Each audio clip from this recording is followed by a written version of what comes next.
안녕하세요. 배신의 장미입니다.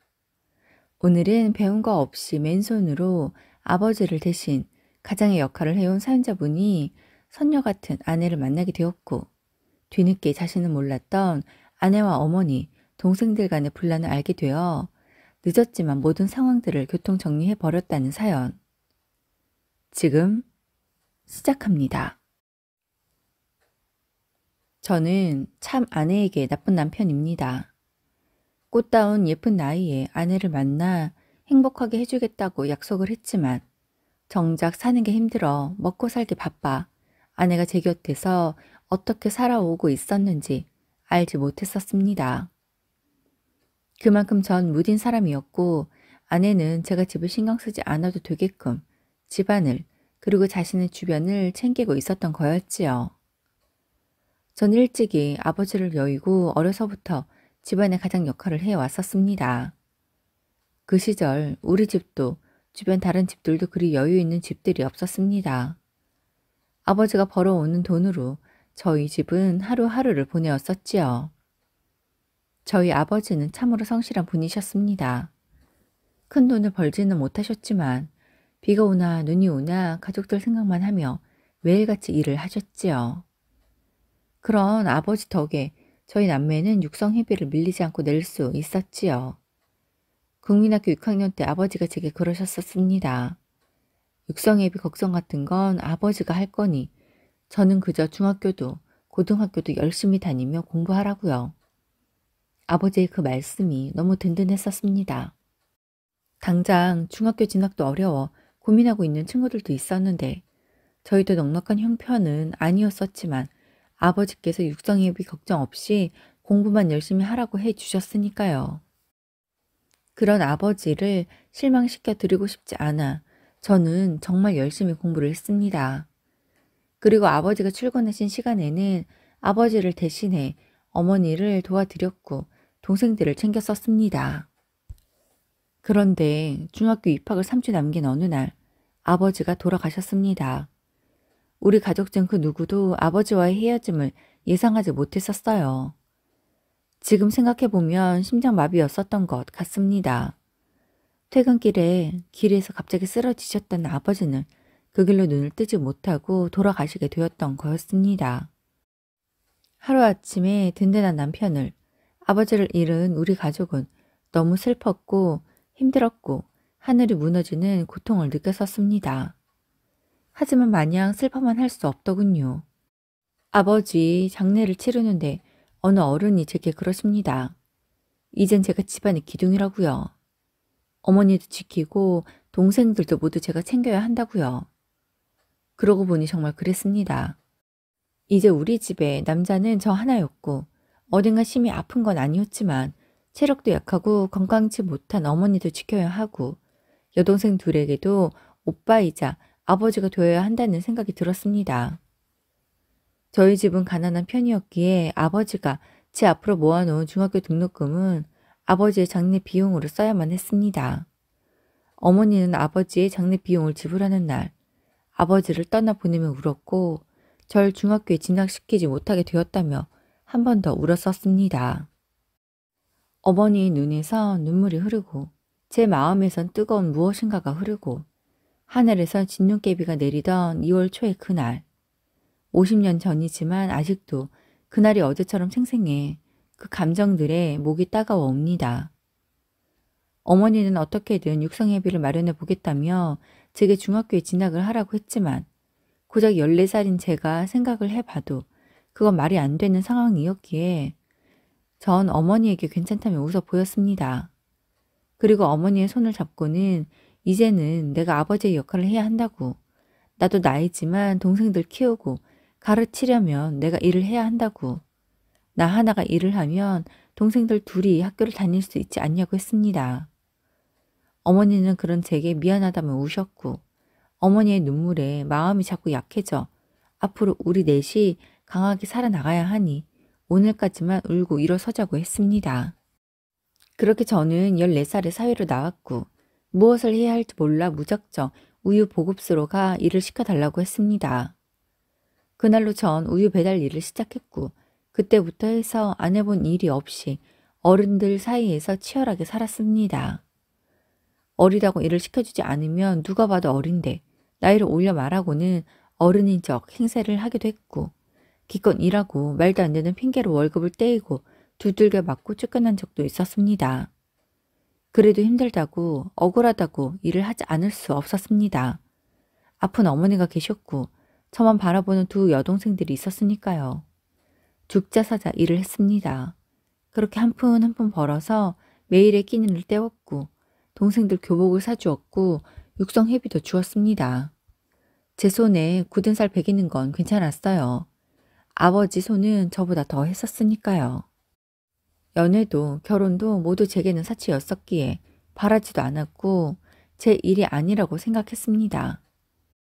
하루에 4시간씩만 자면서 여러 일들을 하며 지내길 20년. 제 나이 34살에 동생들 둘을 모두 시집 보내고 늦지막히 지금의 아내를 만났습니다. 내겐 너무 과분한 여자. 난 결혼할 수 있는 사람이 아니라고. 배움도 짧고 평생 일만 하고 살아서 다른 사람의 마음을 어떻게 살펴야 하는지도 다 알지 못한다고 했지만 저의 성실함과 한결같은 모습에 반했다며 제게 먼저 마음을 표현해준 여자였었습니다. 장인어른과 장모님께서 귀하게 키운 첫째 딸이기에 아버지 없는 가난한 집에서 자란 저에게 시집 보내지 못하겠다고 저와 결혼하면 호적에서 파겠다고까지 했지만 그럼에도 불구하고 저에게 와준 여자였어요. 저도 마음은 있었지만 이 어여쁘고 곱게 자란 여자를 고생시킬 수 없어 그 마음 받아주지 않고 밀어내었었습니다. 하지만 어느 날 퇴근하고 집에 오니 그녀가 짐을 싸 저희 집에 와 있더군요. 너무 당황하고 놀랐지만 그녀는 부모님께 말하고 짐 싸서 온 거라며 돌아가지 않겠다고 합니다.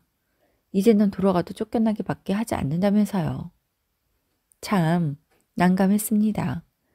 그래서 다음 날로 그녀의 집에 함께 가자고 했습니다. 그녀는 싫다고 했어요. 가면 붙잡혀서 돌아오지 못할 것 같다면서요. 하지만 제가 뭐라고 부모 자식 간을 갈라놓을 수가 있겠습니까? 가서 정식으로 허락받지 못하면 저도 함께할 수 없다고 했습니다. 그렇게 그녀의 손을 잡고 처갓집에 처음으로 인사를 갖고 비로한 저를 보고 땅에 꺼질 새라 한숨만 푹푹 쉬어대던 장인 어른은 그래도 저와 살겠다며 도망치듯한 여자 뒤에 숨어 있지 않고 손잡고 와 정식으로 허락을 받는 그 배포와 모습에 가족들 배 골리지는 않을 것 같다면서 잘 살아보라고 그리고 제 아내에게는 살다가 힘든 날이 올 거라고 그건 어느 집이나 누구나 부자이든 가난한 사람이든 간에 다 겪는 거라고 그렇다고 친정이 함부로 와 투정 부릴 생각일랑 말고 가서 잘 살라고 하십니다. 어느 집에 데려다 놔도 국민학교 졸업해 온 가족들 책임지며 살던 절 사위로 좋다고 할 집 없다는 거 잘 압니다. 하지만 처가댁은 대대로 교육자 집안으로 더더욱이 제가 탐탁치 않았던 거였지요. 그러기에 저도 언감생심 교사인 아내를 탐내지 않았고 제 배필로 꿈도 꾸지 않았던 거였습니다. 그렇게 전 아내와 함께 살게 되었습니다. 저희 어머니는 제게 어디서 이렇게 야무진 처자를 데리고 왔냐고 기뻐하셨습니다. 아내가 교사였지만 저희 생활이 달라질 건 아무것도 없었습니다. 가족들을 위해 돈을 벌어야 했고 어머니를 모셔야 했으니까요. 여유 있는 집이 아니었기에 아내는 출산하고 3개월만 딱 쉬고 계속해서 교사 생활을 이어나갔습니다. 혼자 벌다 둘이 버니 집은 훨씬 안정적이었습니다. 매일 새벽 5시에 나가 밤 10시에나 들어오는 저는 아내에게 모든 집안일을 맡겼습니다. 맡겼다기보다 자연스럽게 모두 아내가 하게 된 것이었지요. 일하면서도 아이들도 건강하게 잘 키우고 저희 어머니도 잘 모시고 집안 행사도 잘 챙겼습니다. 저는 그저 참석하는 정도였습니다. 참 미련했습니다. 그저 아내가 잘 지내는 줄로만 알았고 아이들 잘 키워주고 가족들 잘 챙겨주니 고맙다는 생각만 했습니다. 저는 새벽에 나가 늦은 밤 들어오느라 집에선 잠만 잤네요. 그러고 보니 새벽 5시에 나갈 때면 늘 아내는 저보다 먼저 일어나 누룽지라도 끓여주며 먹고 나가라고 했고 제 손에는 점심 도시락을 쥐어주었고 밤 10시가 되어 들어오면 갓 지은 밥을 차려주곤 했습니다. 한 번도 제게 서운하다 한 적 없었고 집안일에도 신경 쓰지 않게 했었습니다. 아내가 그간 어떤 생활을 하고 있었는지 알게 되었던 날이었습니다. 그날은 제가 몸이 안 좋아 출근을 하지 못했던 날이었습니다. 출근하려고 일어났는데 태어나서 그렇게 아픈 건 처음이더라고요. 온몸이 마치 복싱 선수에게 맞은 듯 아프면서 맥을 못 추겠어서 사장님에게 이야기를 하고 처음으로 결근을 하였습니다. 이런 제 모습에 아내도 걱정이 되었는지 병원에 가보라고 합니다. 하지만 제가 제 몸을 잘 알잖아요. 그냥 뜨끈한 방에 종일 지지면 땀 쭉 빼면 괜찮을 것 같아서 내가 알아서 할 테니 걱정하지 말고 출근하라고 했습니다. 그렇게 저는 종일 먹지도 않고 잠만 잔 듯합니다. 한참 잠을 자다 화장실에 가고 싶어 일어나니 오후 2시 더군요. 일어나 핑 도는 머리를 부여잡고 화장실을 가는데 집에는 아무도 없었습니다. 아내도 출근했고 아이들도 학교에 간 듯했고 어머니는 외출을 하셨나 보더군요. 화장실에 갔다가 아내가 아침에 끓여놓고 간 따뜻한 보리차를 마시고 다시 잠에 들었습니다. 그러다 시끌시끌한 소리에 눈이 떠졌고 잠결에 저 멀리서 나는 것처럼 들리는 소리는 이내 또렷하게 들려왔습니다. 너는 내가 한 말을 뭘로 들은 거니? 아니 왜 벌써 온 거야? 야자 감독도 하고 할 수 있는 거 다 해서 수당 좀 많이 받아오라니까. 어머니, 전 지금 저희 정도도 나쁘지 않다고 생각해요. 저희 아이들 중고등학생이라 제가 옆에서 많이 챙겨줘야 해요. 그러려고 학교에서 담임도 맞지 않았어요. 수당 조금 덜 벌더라도 저희 아이들 잘 챙기고 싶어서요. 애들은 다 지가 잘 알아서 크는 거야. 너 없어도 내가 집 지키고 있는데 착한 우리 애들이 뭐 나쁜 짓을 하겠니? 뭘 하겠니? 어머니, 그래서가 아닌 거 아시잖아요. 애들 공부 습관, 학교와 학원에서의 패턴, 성적 관리 등 엄마가 교사인데 애들 관리 못 해주면 안 되는 거잖아요. 제가 제일 잘 할 수 있는 거라 네 새끼들 챙기겠다는데 어머니는 왜 자꾸 돈 이야기를 하며 절 학교를 밀어내세요? 어머니께선 애들 학원 가기 전에 간식도 제대로 안 챙겨주시잖아요. 그때 또 다른 목소리가 들려옵니다. 언니, 지금 우리 엄마한테 따박따박 말대꾸하는 거예요? 이번에 엄마랑 우리 자매들이랑 반지 나눠 끼기로 했는데 우리 엄마가 돈이 어디 있어요? 그러면 고생하는 우리 오빠한테 돈 달라고 할까요? 지금 전화해요? 언니, 그런 거 바라는 거 아니잖아요. 오빠가 그런 것까지 신경 쓰면 좋겠어요? 아, 그러니까 언니가 수당 좀 더 받아서 엄마 돈 해주면 되는 건데, 아, 그게 뭐가 그렇게 어렵다고 고집을 부려요? 제가 그렇게 해드린 돈이 지금까지 다 얼마인 줄이나 알아요? 어머, 아, 기막혀. 언니, 지금까지 그 돈 다 계산하고 있었어요? 자식이 부모 봉양하면서 그걸 계산해요? 완전 어이없네. 계산을 하려고 하는 게 아니라 늘 제게 돈을 요구하니 하는 말이잖아요. 저도 수당은 비상금으로 모아 놓을 수 있어야 그 사람을 위해 선물도 사고 아이들 대학 갈 때 등록금도 내주고 목돈 필요할 때를 대비하죠. 어쩜 그렇게 새 모녀가 하루가 멀다 하고 절 들들 볶아대요? 그러면 아가씨들은 어머니 위해서 뭐 했어요? 맨날 제가 만들어 놓은 반찬 가지고 가고 여행도 가고 싶으면 어머니 앞세워서 저한테서 돈 뜯어내서 그 돈으로 여행 가는 거 제가 모를 줄 알아요? 그래도 어려서 어렵게 살았다고 하니 전 그래도 그보단 여유롭게 자랐었으니 이제라도 모녀간의 추억 쌓으라고 모른 척 해줬던 건데 제가 그간 헛것을 했던 것 같아요. 아무튼 제가 야자 감독을 하든 담임을 하든 나오는 수당은 앞으로 신경 쓰지 마세요. 저도 저희 가족을 위해 쓸 거예요. 그리고 이만 가요. 이러다 오빠한테 걸리기라도 하면 난리 나요. 아, 뭐야. 오빠가 지금 왜 와요? 괜히 할 말 없으니까 오빠 핑계 대면서 보내라는 거 봐. 교사면서 왜 이렇게 멍청해? 교사는 아무나 하나 봐. 처음엔 이게 다 무슨 상황인가 싶었지만 찬찬히 듣다 보니 상황 파악이 다 되었습니다. 심장이 쿵쾅쿵쾅대고 머릿속이 복잡했지만 제가 나서서 상황을 마무리해야 했습니다. 방문을 열고 거실로 나가자 어머니도 아내도 동생들도 모두 놀랍니다. 아니, 너 왜 거기서 나와? 오빠, 오늘 출근 안 했어? 지금 그게 중요해? 이게 다 무슨 소리야? 왜 이 사람한테 돈을 달래? 너네 새언니한테 돈 맡겨놨어? 아, 아니 그게 아니라 새언니가 엄마 반지 하나 해준다고 한 거지. 우리가 돈 달라고 한 거 아니야. 뭐? 당신, 얘들 말이 맞아? 난 분명 그렇지 않게 들었는데. 아, 그게 너희가 엄마랑 반지 맞춘다고 돈 달라며. 여행도 그동안 이 사람 돈으로 갔다며. 하, 언니, 오빠 있는 거 알고 지금 일부러 이런 상황 만든 거예요? 그런 거 아닌 거 알잖아요. 저 퇴근하고 왔을 때 이미 저희 집에 와 있었잖아요. 저 신발도 벗기 전에 돈 얘기 꺼낸 건 어머니와 아가씨들이면서 왜 저한테 그래요? 아, 모르겠어요. 그간 저 사람이 가족들을 위해 힘들게 살아온 거 알아서 집안 일에는 신경 쓰지 않게 하고 싶어서 저 혼자 감당하고 있었는데 그러다 보니 어머니랑 아가씨들은 절 더 압박하니 저도 힘들어요.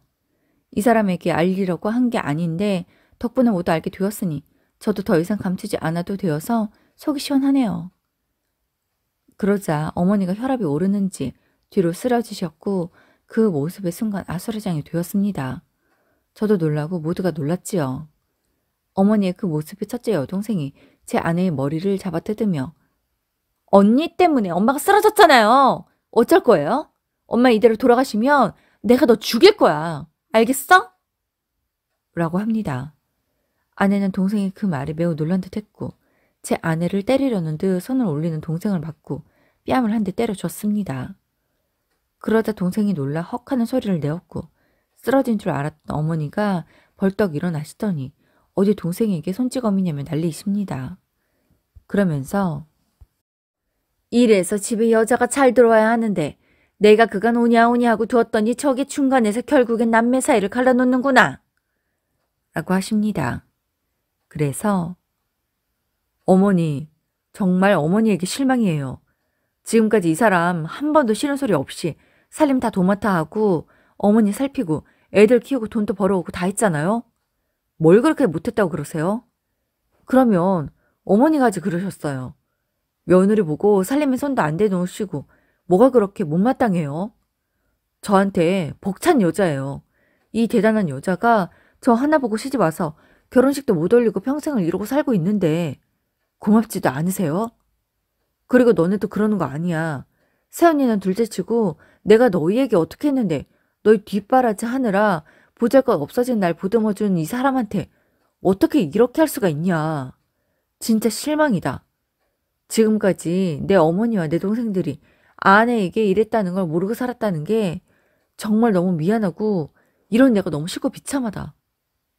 여보 미안해. 정말 아무것도 몰랐어. 난 내가 돈만 잘 벌어오면 되는 줄 알았어. 성실하게만 하면 되는 줄 알았어. 그런데 지금 생각해보니 당신이 어떤 마음으로 사는지 애들이 어떻게 자랐는지도 모르고 살았네. 너무 미안하지만 당신만 괜찮다면 이제라도 우리 가족들을 바라보며 살고 싶어. 그래서 말인데 우리끼리 살자. 어머니 방 한 칸 구해드릴 테니 그쪽으로 가실 생각 하세요. 아니면 사랑하는 딸들이랑 사시던지요. 지금껏 모셨으면 저 할도리 했다고 생각해요. 어머니는 제 말에 어떻게 이럴 수가 있냐며 울고불고 난리셨지만 전 아내에게 미안한 마음이 가득했기에 다른 걸 생각하지 않았습니다. 동생들도 제게 어머니에게 어떻게 이럴 수 있냐고 난리기에 며느리도 모시는 어머니를 딸이 못 모실 게 뭐가 있냐고 오늘 당장 누가 모시고 갈 거냐고 했습니다. 둘 다 선뜻 이야기하지 못하더군요. 그러면서 이 길로 복덕방으로 가 바로 들어갈 수 있는 비어있는 방 계약하고 오겠다고 했습니다. 오늘 밤에라도 가실 수 있는 곳으로요. 제가 평소에는 온순해도 한번 화가 제대로 나면 바늘 하나 들어가지 않을 만큼 여지없는 성격인 걸 아는 어머니는 제 얼굴을 한번 살펴보더니 말없이 방으로 들어가십니다. 그리고 간단히 짐을 꾸려 나오시네요. 그러면서 가자. 네 오빠 저거 진심이야. 내가 내 아들인데 모르겠니? 너희 그냥 가면 나 진짜 오늘 밤 혼자 아무도 없는 집에서 지내야 돼. 아이 그런데 난 혼자는 못 살아. 평생 아내 먹는 밥도 해먹어야 할 텐데 기력이 없어서 못한다. 아이 가자. 누구 집으로 가면 되냐? 동생들은 난감해 하더군요. 그래서 복덕방에 다녀오겠다고 일어섰습니다. 그 말에 어머니는 첫째 동생에게 그 집으로 가겠다고 하네요. 첫째 동생은 난감해 했지만 어쩔 수 없이 어머니를 모시고 일어섭니다. 그렇게 자리가 마무리되었고 아내에게 미안하다고 했습니다. 너무 집안 돌아가는 것을 몰랐다고, 그냥 일만 열심히 하면 되는 줄 알았는데 그게 아닌 걸 이제 알았다고, 이런 나를 용서할 수 있다면 오늘부터 집안 구석구석 우리 가족 한 명 한 명에게 더 관심을 갖고 챙기도록 하겠다고 했습니다. 아내는 제가 어떻게 살아왔는지 너무 잘 알고 가족 빼면 아무것도 남지 않는 사람인 걸 알기에 어머니에 대한 이야기도 동생들에 대한 이야기도 제게 하고 싶지 않았다고 합니다. 그 마음이 너무 고마웠어요. 그날 이후로 전 달라졌습니다. 그때 내가 너무 늦었나 싶은 생각도 있었지만 그때라도 제가 달라져야만 한다고 생각을 해. 제 밥을 차리기 위해 일어나는 아내보다 먼저 일어나 제가 스스로 아침을 챙겨 먹었고 아내와 아이들이 먹을 아침도 준비해 두고 출근을 했습니다. 그런 제 모습을 보고 아내가 그러지 말라고 했지만 지금까지 날 챙겨 주었으니 이제부턴 제가 하겠다고 했어요. 하지만 아이들 공부와 키우는 것은 제가 부족하니 그건 아내가 전담해 주었으면 싶다고 했습니다. 퇴근이 늦으니 평일엔 어렵다 쳐도 주말이면 가족들과 시간을 보내려고 노력했고 너무 피곤해도 주말 이틀 중 하루는 아내와 단둘이 집 앞 산책이라도 했습니다. 제가 달라지니 아내의 얼굴이 미소가 가득해지더군요. 얼마 전 아내의 환갑이었습니다. 코로나로 예전부터 계획했던 해외여행은 가지 못하지만 아내를 태우고 우리나라 해안을 따라 여행을 다녀왔습니다. 이제와 아내가 그러더군요. 제게 시집 와서 후회한 적도 많았다고요.